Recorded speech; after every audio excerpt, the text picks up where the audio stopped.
Have you ever snapped at someone you love, and then told yourself, I'm just tired? I'm fine.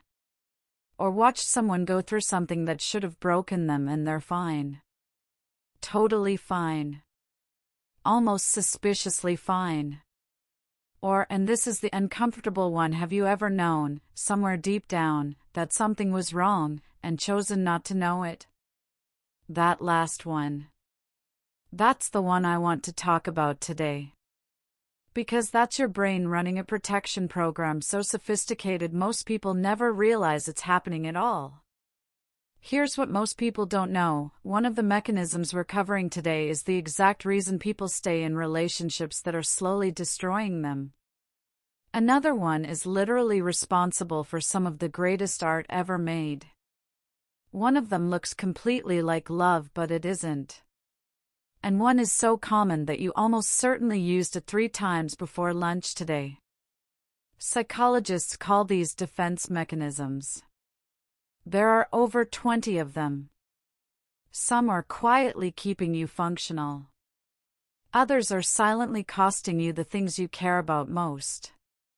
By the end of this, you'll have a name for things you've been doing for years without knowing why. And naming something is the first real move you have against it. I'm going to take you through all of them, what they are, how they actually show up, and which ones are doing the most damage without you knowing it. Let's go. What are defense mechanisms? Definition: defense mechanisms are unconscious psychological strategies your mind uses to protect you from thoughts, feelings, or realities that feel too threatening, too painful, or too overwhelming to face directly. Explanation: picture your mind like a house. Upstairs, normal life. You're functioning, talking, getting through your day. But there's a basement. And that's where your mind throws everything it can't deal with right now. Old grief. Shame. Rage you can't express. Fears that feel too large. Desires that feel unacceptable. Defense mechanisms are the lock on that basement door. Your mind slams it, stacks furniture against it, paints a mural over it, whatever it takes to keep things running upstairs. And here's what matters: this isn't dysfunction. This is design. These mechanisms exist because at some point in human history and at some point in your history they were necessary. Some of them helped you survive things that might otherwise have broken you. Sigmund Freud introduced the concept. His daughter Anna Freud mapped it properly in 1936. Modern psychology still uses this framework every single day because it works. Now, instead of going through these in textbook order, we're going to start with the ones you'll recognize immediately. The ones you've probably used today. Then we'll go deeper into the harder ones to catch. These are the big 4. The ones that show up in everyday life constantly. And the reason most people never catch them is simple: they feel completely reasonable from the inside. 1. Rationalization. Definition: creating a logical-sounding explanation to justify something that's actually driven by emotion or self-protection. Explanation: this is your brain's PR department and it is very good at its job. Something happens, and instead of dealing with the real feeling, your mind constructs a perfectly reasonable-sounding narrative. You didn't get the job you desperately wanted, and you hear yourself say, I actually didn't even want it. That company has terrible culture anyway. You stayed in a relationship that was clearly wrong for 2 extra years, and your reason was always something logical. Timing. Circumstances. It's complicated. Someone cancels on you and you feel hurt, but instead of sitting with that, you tell yourself you're just annoyed because they're an inconsiderate person. The explanation might even be partly true. That's the whole thing. Rationalization doesn't hand you an obvious lie. It hands you a reasonable one. Here's the tell, and I want you to really hear this one. When the explanation arrived after the feeling, not before it. If you already felt the thing, the embarrassment, the hurt, the desire, and then your mind constructed a reason, that's rationalization. Logic follows emotion here, not the other way around. That single question, which came first, will catch this every time. 2. Displacement. Definition: redirecting an emotion from its original, unsafe target to a safer, more available one. Explanation: terrible day at work. Your boss humiliates you in a meeting and you can't say anything. You come home. The dog tracks mud across the floor. And suddenly you're furious with an intensity that has absolutely nothing to do with the dog. Or you're scared about money and you pick a fight with your partner about dishes. Or you're carrying something you can't name and you snap at your kid over something minor. The emotion is real. The target is just wrong. Because the actual source felt too risky, too powerful, too important, too much to confront directly. So the feeling got rerouted to wherever it was safe to land. This mechanism causes enormous, unnecessary damage in close relationships. Because the people we feel safest with are almost always the ones who receive the emotions that were meant for someone else. Think about the last time you were disproportionately harsh with someone who didn't deserve it. That disproportionate part, that's the tell. The size of the reaction that doesn't match the situation is always worth asking about. 3. Denial. Definition: refusing to acknowledge a painful or threatening reality not as a choice, but as a genuine psychological blind spot. Explanation: when people hear denial, they picture someone knowingly ignoring something. That's not quite it. Denial runs deeper. The mind genuinely doesn't register the thing, because registering it would be too destabilizing right now. Someone gets a frightening diagnosis and thinks, the doctor probably made a mistake. I feel fine. A marriage is visibly falling apart and one partner genuinely believes everything is okay. A person's drinking is clearly affecting their life and in their own mind they're just a social drinker with a stressful job. Short-term, denial is actually useful. It buys time for a system that isn't ready to process something yet. Long-term, it keeps you from getting the help you need. 4. Humor. Definition: using comedy and laughter to process and cope with painful, frightening, or overwhelming situations. Explanation: this one sits in the mature category and it deserves that distinction. Because real humor isn't avoiding the hard thing. It's acknowledging the hard thing and choosing to move through it with levity rather than being crushed by it. A cancer patient who makes jokes about losing their hair. Someone telling the story of their worst breakup with perfect comic timing. A veteran with a story that somehow ends funny. Real humor, the kind that heals, doesn't pretend the pain isn't there.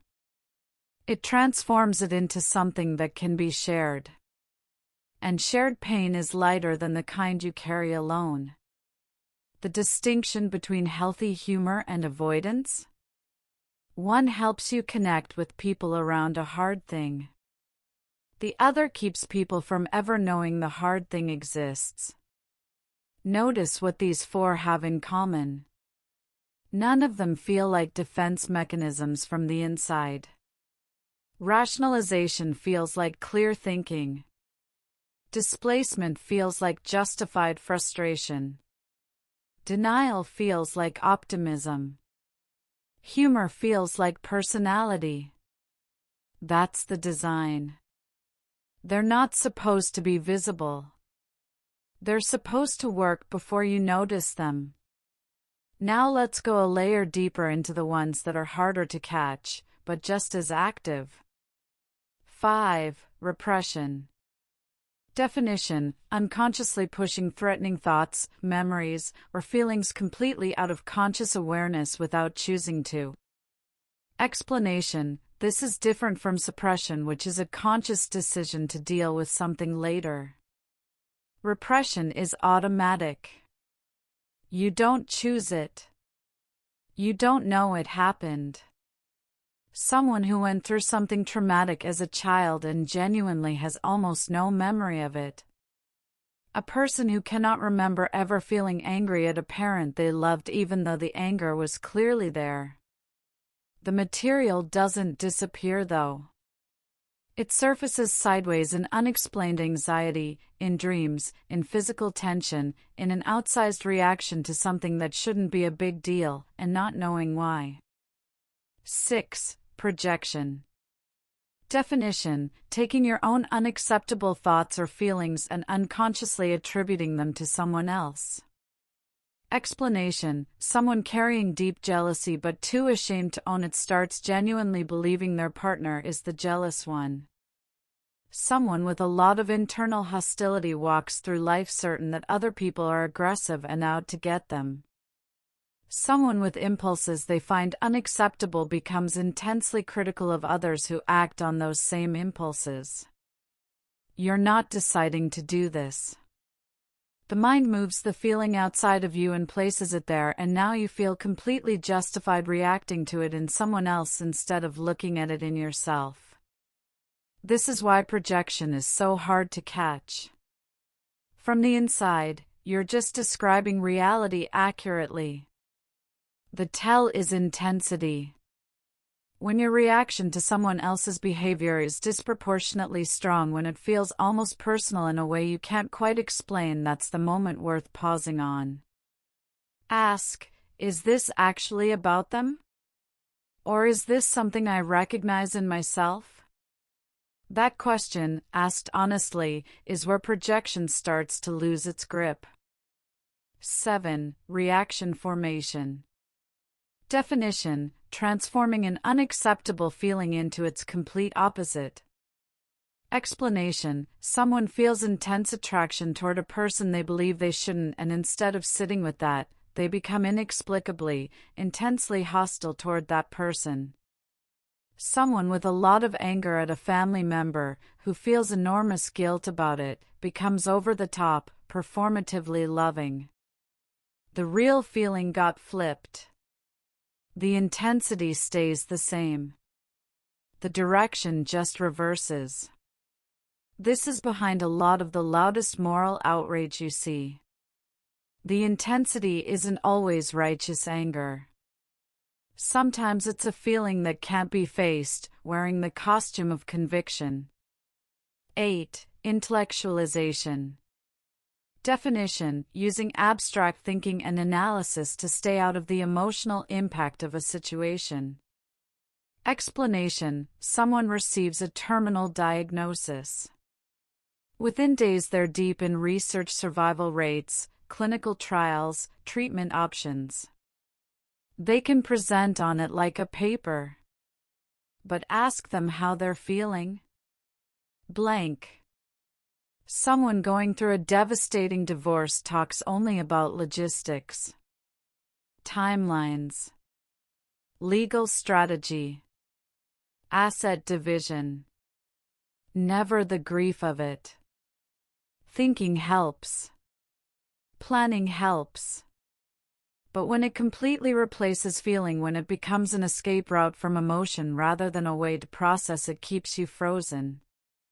9. Isolation of affect. Definition: separating an emotion from the memory it belongs to so you can describe it without feeling it. Explanation: a person walks you through a traumatic experience in complete detail. Calm. Clinical. Almost detached. Zero visible emotion. Not because they're strong, because the feelings have been sealed off from the memory. You might recognize this in people who've been through a lot. The story is there. The emotion isn't. 10. Passive aggression. Definition: expressing hostility through indirect, subtle behaviors instead of direct communication. Explanation: the anger is completely real. But expressing it directly feels too dangerous, too confrontational, too costly. So it comes out sideways. always just forgetting your requests. Agreeing to things, then doing them so slowly or inadequately they might as well not be done. Going quiet in a way that fills a room. Complying with just enough passive resistance that you feel it. The people on the receiving end feel it clearly. The person doing it often genuinely believes they're being perfectly reasonable. Can I pause here for a second? Because I want to name something honestly. I used to be very good at intellectualization. When things got hard, real, emotionally heavy hard, I would think my way around them instead of through them. I could analyze the situation from every angle. I could explain it to you clearly. What I couldn't do was feel it. And the thing nobody tells you about that is the thinking feels like progress. It feels like you're dealing with it. You're not. You're just staying very busy right above the surface of something you're not ready to touch. If any of these mechanisms are landing in an uncomfortable way right now, that discomfort is actually useful. It's not a verdict on you. It just means you're seeing something clearly that you haven't let yourself see before. And that's the beginning of something. Not the ending. This next section, I want you to hold gently. 11. Splitting. Definition: seeing people or situations as entirely good or entirely bad, no middle ground, no complexity. Explanation: someone who splits might worship a person 1 week perfect, flawless, the best human being alive, and then the moment that person disappoints them in any way, they're suddenly terrible. Untrustworthy. They were never good at all. No in between. No, I love you and I'm angry at you right now. Just a hard switch from all white to all black. This develops when a child grew up in an unpredictable environment where a caregiver could be wonderful and frightening at different moments, and the nervous system never got to practice holding complexity. Never learned that someone can be good and flawed at the same time. The tell with splitting isn't the flip itself. It's that when it happens, the past rewrites. It's not just I'm angry at you right now. It's you were never who I thought you were. That rewrite the way the whole history of a person suddenly gets revised in a single moment. That's splitting. 12. Regression. Definition: reverting to behaviors from an earlier developmental stage under conditions of extreme stress. Explanation: a fully functioning adult, under enough pressure, starts acting like a child. Completely shutting down. Becoming intensely clingy. Having what are, honestly, tantrums.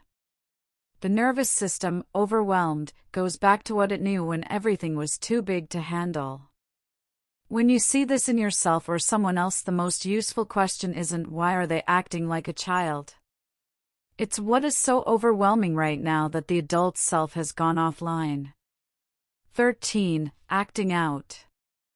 Definition: expressing difficult emotions through impulsive, often destructive behavior instead of putting them into words. Explanation: the kid who can't say I feel invisible at home but gets in fights at school.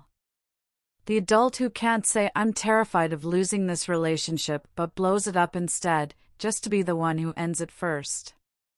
The behavior isn't the problem. It's the symptom. The problem is always the feeling underneath that has no voice. 14. Somatization. Definition: converting psychological distress into physical symptoms. Explanation: when emotional pain has nowhere to go, when it's been denied, suppressed, or blocked long enough, the body sometimes takes it on. Unexplained headaches. Chronic stomach issues. Fatigue that sleep doesn't fix. Tension in the jaw, chest, back with no medical explanation. This isn't making it up. The symptoms are real. The body is carrying what the mind couldn't process. And in that sense, somatization is one of the most honest defense mechanisms, the body refusing to pretend everything is fine, even when the mind is committed to that story. 15. Sublimation. Definition: channeling difficult or unacceptable impulses into socially valuable, often creative activity. Explanation: a lot of aggression, transformed into athletic excellence. A lot of grief, poured into music that makes strangers cry. A lot of rage at injustice, channeled into work that actually changes something. You take the raw energy of a painful feeling and instead of suppressing it or acting it out, you redirect it into something that creates real value. You don't get rid of the feeling. You alchemize it. Think closer to home than great art. The person who got completely broken by a relationship and poured everything into building something, a business, a project, a skill, and couldn't fully explain the drive. The person who lost someone and started running every morning, not knowing why they couldn't stop. The kid who grew up with no voice at home and became a writer. That redirection, often unconscious, often not recognized until later, is sublimation. A significant percentage of great art, literature, and social change exists for the same reason. Someone took something that broke them and found a way to make something from it. 16. Suppression. Definition: the conscious decision to postpone dealing with a difficult emotion until a more appropriate time. Explanation: you get devastating personal news at work. You take a breath. You consciously choose to stay present for the next few hours, get through what you need to get through. Then you go home, and you let it hit you. That's not avoidance. That's emotional regulation. The feeling is acknowledged. You know it's there. You've made space for it. You're just timing it. Same surface appearance as repression, completely different underneath. One is a choice. The other is a wall. 17. Anticipation. Definition: mentally preparing for a difficult future experience by thinking it through in advance. Explanation: someone who knows a hard conversation is coming and actually thinks about it, what they want to say, what might come up, what they're afraid of, rather than avoiding it until it's unavoidable. Someone processing anticipatory grief before a loss fully arrives. Anxiety says, something bad might happen and I can't control it. Anticipation says, something hard is coming, and here's how I'm going to meet it. Same feeling. Different relationship to it. 18. Altruism. Definition: coping with inner conflict by genuinely focusing on helping others. Explanation: someone who survived addiction and now sits with others in that same darkness. Someone who lost something and builds something in its memory. Someone who has failed by a system and dedicates their life to changing it. The keyword is genuinely. This isn't using others as a distraction from your own pain. It's finding that the act of helping is the processing. That what broke you can become what you offer. 19. Affiliation: reaching toward people. Definition: turning toward other people for support, rather than isolating, when under stress. Explanation: saying, I'm not okay right now. Reaching out. Letting someone actually sit with you in something hard. This requires something most other defenses don't. It requires letting someone in. Which is often the thing that feels most impossible when things are worst. People who lean on real relationships during hard times recover differently than people who don't. We are built for connection. And choosing that instead of the isolation that can feel like safety is one of the most genuinely courageous things a person can do. So we've covered all of them now. And I want to ask you something genuinely, because I think this comment section could actually be useful for people. Which one of these showed up for you today? Not in theory. Not in someone you know. In you. Maybe one of them finally has a name. Maybe you've been running a pattern for years and you just recognized it for the first time. Maybe something landed in a way you're still sitting with. Drop it below. I'll be there. And I meant it when I said I'll tell you mine. Here's what I want you to hold on to. Every single mechanism we went through today at some point in your life, it was the right response. It was your nervous system doing the most intelligent thing it knew how to do with what it had at the time. Denial kept you stable while you caught your breath. Humor made something unbearable lighter. Repression kept something locked away until you were ready. Even the mechanisms that caused the most damage now they once protected something that needed protecting. You didn't build these walls because you were weak. You built them because you needed to survive something. And they worked. The shift that happens when you start to see them, when you can name them, even just sometimes, that's not about tearing the walls down. It's about realizing you built them. Which means you have more say over them than you thought. You don't have to fix everything at once. You don't have to be fearless. You just have to stay curious about yourself. Keep asking, why did I just do that? With honesty instead of judgment.